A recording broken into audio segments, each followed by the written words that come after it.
Oh. A petite Zalek gropes around in the darkness as she traverses the pitch-black plate layer. Oh, dear. I see how it is. The structure and system look complex, but once you figure out the theory behind it, even a prop maker can operate it. For example, here, adjust its direction first. And then set a time, pull down the lever, open the gate, and... done. Good, just like I thought. This way, I'll have nothing to worry about, even if something unexpected happens. Now, there's just one last thing to do. I need to go find her.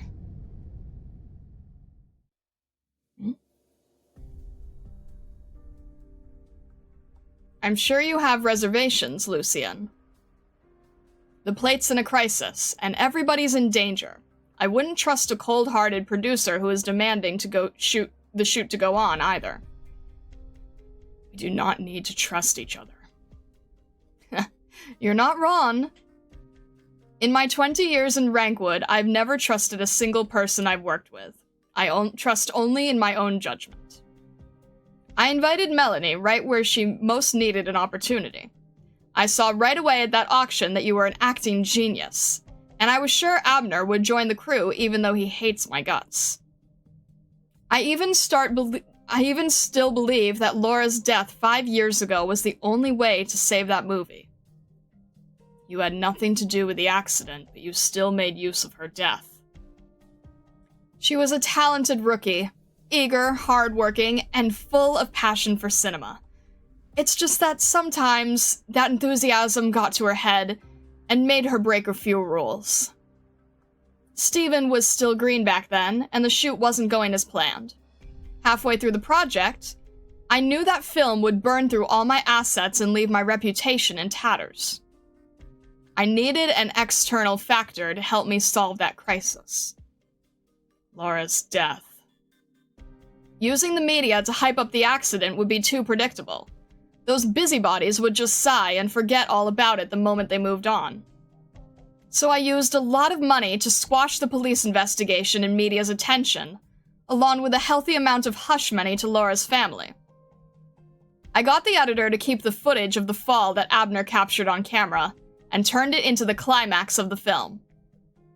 Even now, there are some people who still think she was just an acting genius who retired early. You covered up her death. I immortalized her in film. Someone will eventually notice what you did. Every year, on the day of her sacrifice, I go visit her. 5 years, and I'm the only one who brings flowers to her grave. Do you not feel guilt? I'm certainly to blame for it, but now's not the time for repentance.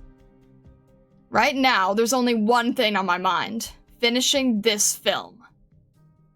Once the death of Lady DuPont is screening, the murders on set are bound to get the media's attention. I'll take that chance to officially release the truth behind Laura's death.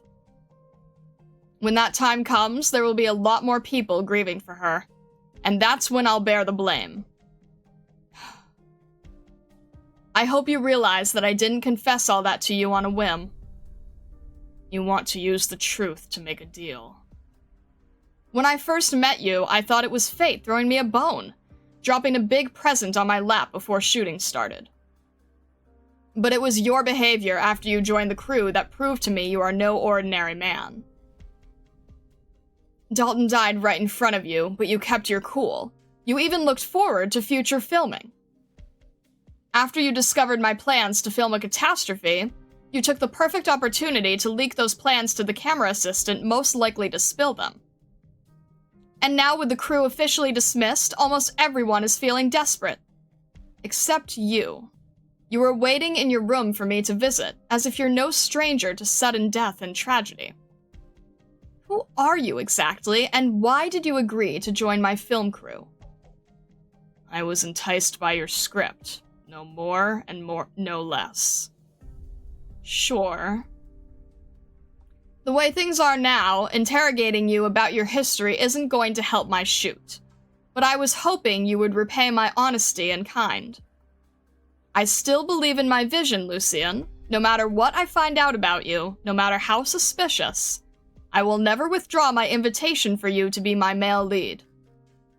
But if you really can't explain why you're here, if you've got your sights on something way over my head, if you think Laura's death and everything it's caused 5 years down the line are the real story being filmed on this plate, and you're here for that, then I, Greta Stone, would like to invite you again. Please be our next leading man, Lucian. If that is your wish, then it is mine as well, Madam Stone. Was that a reference? I think that was a reference too, and it makes me happy. Greta sent out compensation to everyone and officially disbanded the crew. Whether you're scared of the killer, worried about the catastrophe, or want to stay and finish the shoot, we're all free to do as they please. Finish the shoot? Greta's still thinking about her movie right now? She must have noticed the connection between the murders of the crew and the one 5 years ago. So she's doing it on purpose. Frankly, my dear, I don't give a damn, and I don't see why you should either. Or as Greta said, you can leave the truth to whoever feels like playing detective. The truth? The cast and crew both mercilessly bully newcomers. The producer even massaged a tragic and fatal fall into the scene that straddles the line between truth and lie. If you will not repent for what happened 5 years ago, nor make your deeds known to the public, do you believe yourself innocent, Greta? Have you forgotten how you edited Laura into your film, all so she could die over and over again with every showing? You must pay the price.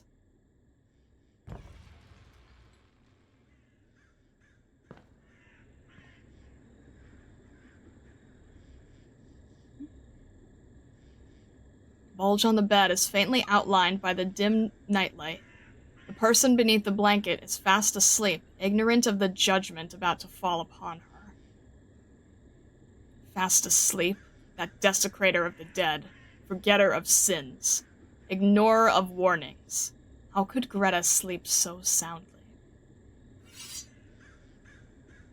Someone quietly creeps closer to the bed, pulling a razor-sharp dagger out of a sleeve. Slender fingers grip its hilt tightly, lifting the terrifying weapon high into the air. I don't even want to hear your confession. I don't even want to hear your screams. Just go away already! You must pay!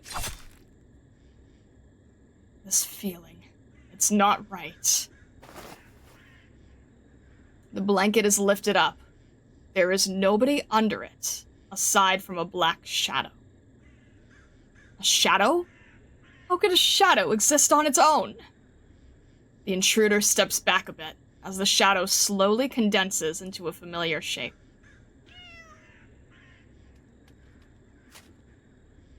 Miss Christine. Trap.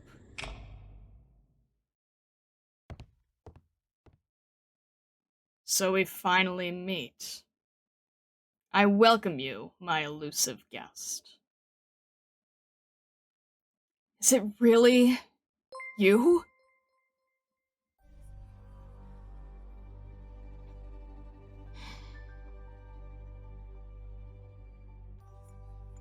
Moira, the most dedicated member of the crew, was actually a 3-time murderer.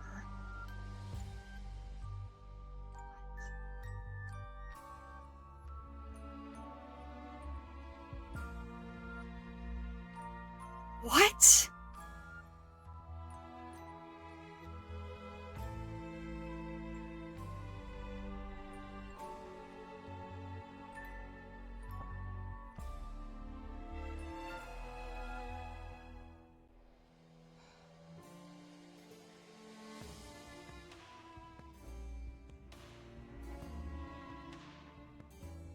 What? Does this go back to it's always the quiet ones?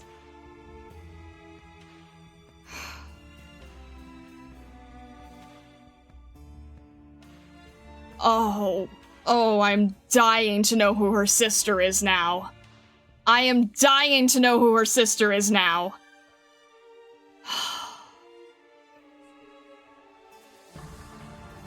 Moira, the most dedicated member of the crew, was actually a 3-time murderer. It should have been 4. When did you find out, Lucian? The first to notice your abnormal behavior was Miss Christine, not me. In that very first scene after I joined the cast, she intruded upon the shoot. She rarely approaches anyone other than me, but she approached you. Since then, she has made contact with you many times. Tippy believed she decided to accompany you as you watched movies in the prop room because she likes the both of you. That is only half correct. Miss Christine was only ever interested in you. Look, even now, even as you hold that dreadful dagger, she still stands by your side. Ridiculous! Don't tell me that's your only reason to suspect me, just because this mysterious creature is fond of me? Or maybe she only does what you tell her to. She is your pet, after all. Moira looks into Miss Christine's deep blue eyes. The very next moment, she no longer has conscious control over herself. Joy, sorrow, anger, all sorts of emotions roil through her heart, before finally settling into a blank void, one that terrifies anyone looking upon it. You continue to misunderstand her. As I have explained before, none may interfere with her intentions and actions. I did not merely mean that she is free-spirited by nature, but rather, nobody has the ability to interfere with her.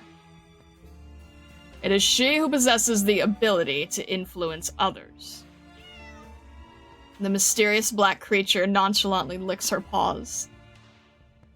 Moira finds it difficult to reconcile the Miss Christine she sees now with the enormous pressure she felt earlier. Miss Christine is extremely sensitive to emotions. No carefully buried pain or flicker of malice escapes her notice. Over countless years, she has wandered across all of Terra, tasting the entire spectrum of feeling. Rather than any particular flavor, she prefers a blend. And her judgment is derived from instinct rather than logic. It does not err. Solving a murder without even discovering a motive. Should I congratulate you? Vengeance. For who? For that ghost entangled in the minds of the majority of the crew.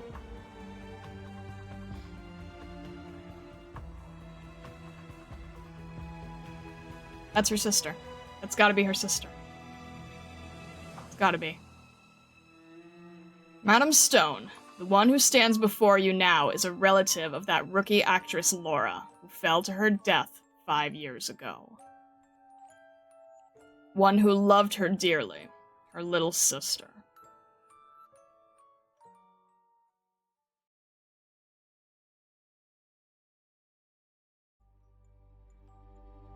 So, out of all the choices Miss Stone gave us after disbanding the crew, you chose to play detective, Lucian. No need to bluff. I know you're not afraid of me exposing you. If it would let more people know the truth behind Laura's death and the conduct of the film crew, you would have gladly exposed yourself given the right opportunity. But not right now. It's over, Moira. You hid yourself well. A simple identity and an innocent facade were the ideal cover for you. During nearly all of the murders, you were with Tippy. That painter trusts you deeply, and was always happy to provide you an alibi, even as you left your meetings partway through. Looking back, every accident has involved you in some way. Dalton's death was caused by a prop knife being switched, which led to the former prop master being dismissed. You naturally took over his work, which afforded you even greater opportunities for crime.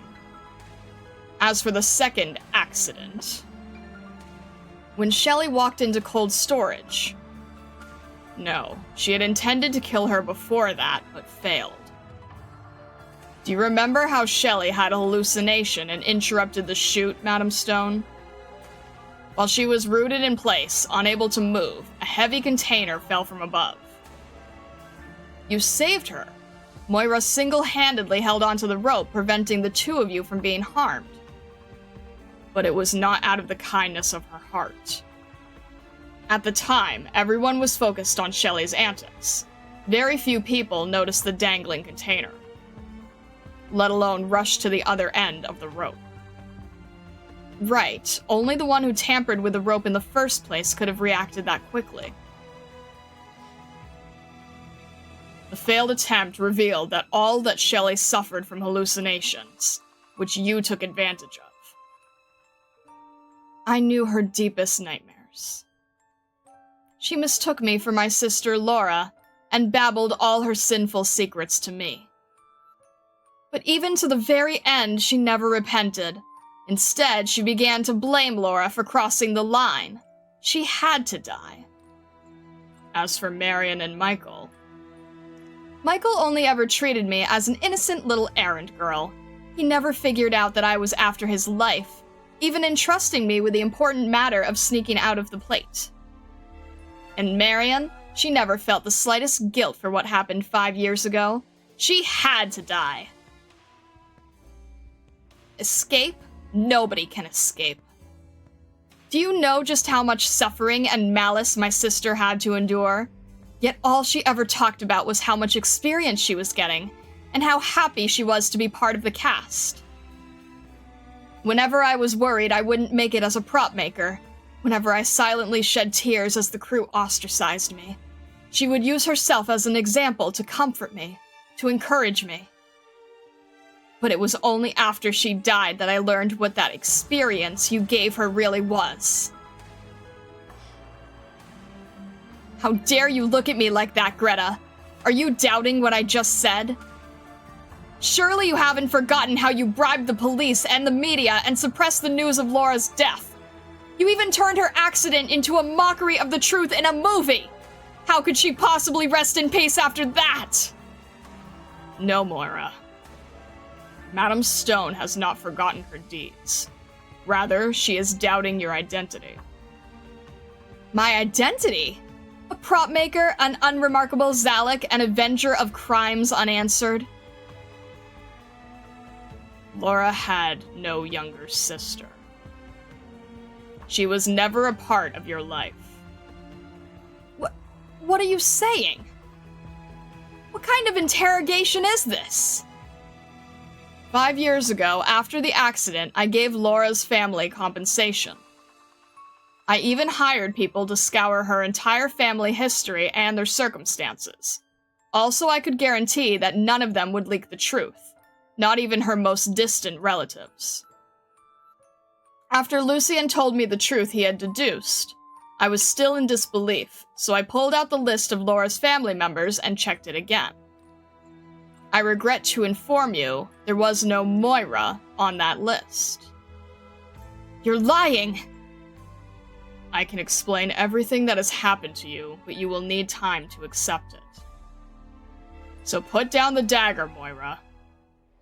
It should not be yours. Put it down? It's far too late for that.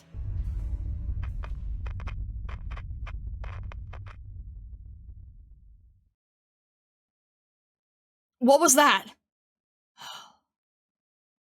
Oh, she has control of the Catastrophe Command Center. Oh, dear. What's with a sudden earthquake? Somebody save me! Did the plate hit something? If I'd known this was coming, I'd have skedaddled out of this place already. What the hell is going on here? Crew members stream out of their rooms into the crowded corridor, none with the slightest idea what was happening. Lucien's shadow passes by a bevy of curses, complaints, laments, and prayers before arriving at the end of the corridor. He looks out the window.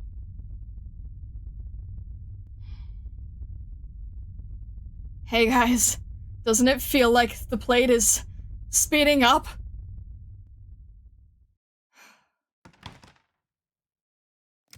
And she was the last in the control room. Moira locks the door. She does not know if the man named Lucien will catch up to her or how long it would take. The room shakes violently, letting her know that the sabotage she performed had taken effect. The cockpit is destroyed, and the engine's output is locked to its highest setting, and its route is set. The studio plate speeds up as it approaches the nearby catastrophe, and shows no signs of stopping. In a few hours, they will find themselves with this misfortune of facing a storm. No, a trial. The vast majority of this cast and crew had to answer for the accident 5 years ago. For the death of her sister.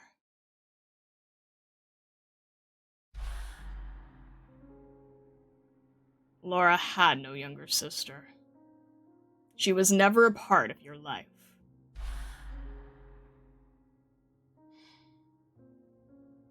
What was he talking about? Moira mumbles to herself incessantly. She sifts through the piles of junk in the prop room and finds an old VCR. She sets it up and pulls out a videotape from one of her inner pockets. A videotape she has watched countless times. She presses down on the play button.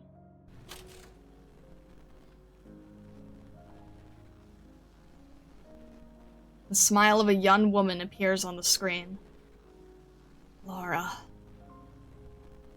My sister. You're real. Tell me you're real. I know whenever you laughed, there was a dimple in only your left cheek. You had big eyes with light green irises that were always so gentle when you looked at me.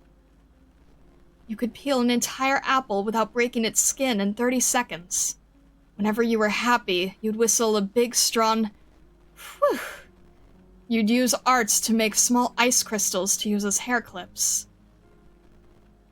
You told me about your life in Rankwood, how your very first role got edited down to only 3 seconds of screen time in the final cut.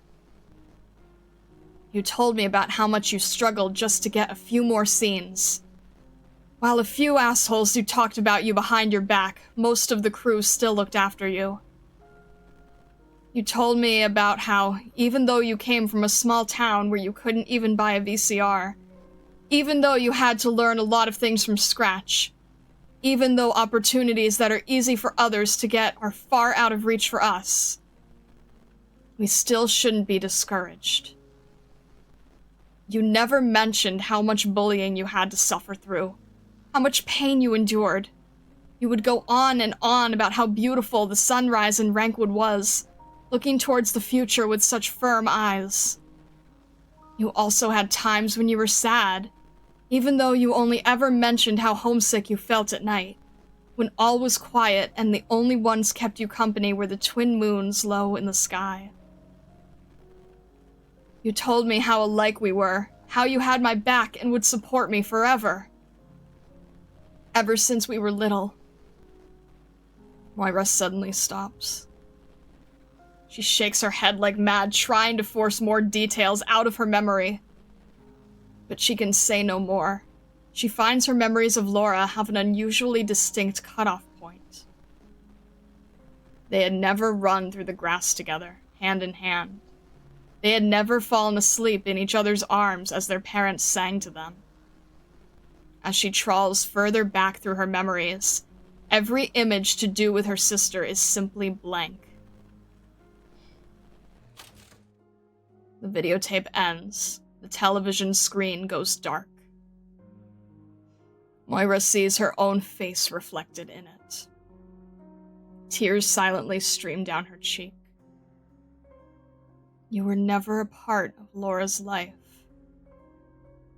Laura was never a part of yours. But if that's really true, then what do you even have left, Moira? Who are you?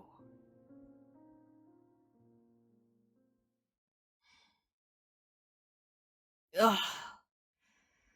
First the serial murders, now this morning's mysterious explosion. The hell's going on here?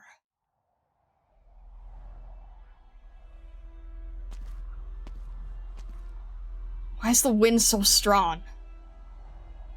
Oh, right. According to the schedule, today's the day we're filming the catastrophe. Houghton stands in the street of the exterior set. Thanks to the nearby storm, the once colorful background walls are covered in a layer of dust.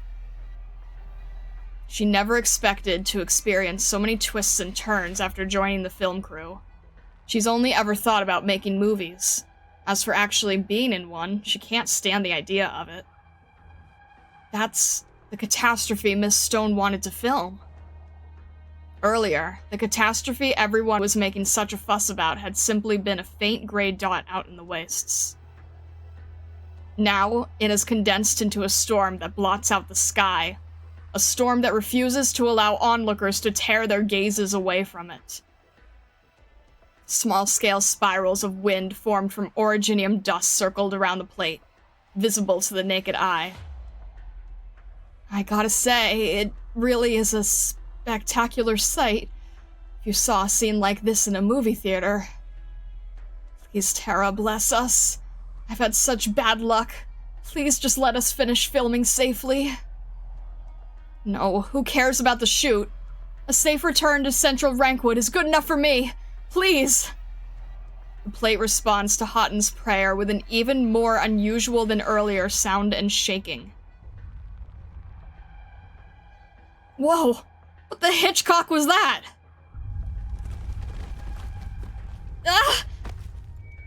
Houghton has wondered many times before, if she were actually in the middle of a catastrophe, what would she hear? The howling of the wind? The roaring of explosions? The shrieking of the panicked crowd? Turns out it is none of these. It is the sound of walls and metal structures being squashed as flat as an empty can, one after the other. It is a sound that instills extreme terror in oh-so-fragile humans, who began to worry their organs, bones, and blood vessels will suffer a similar fate.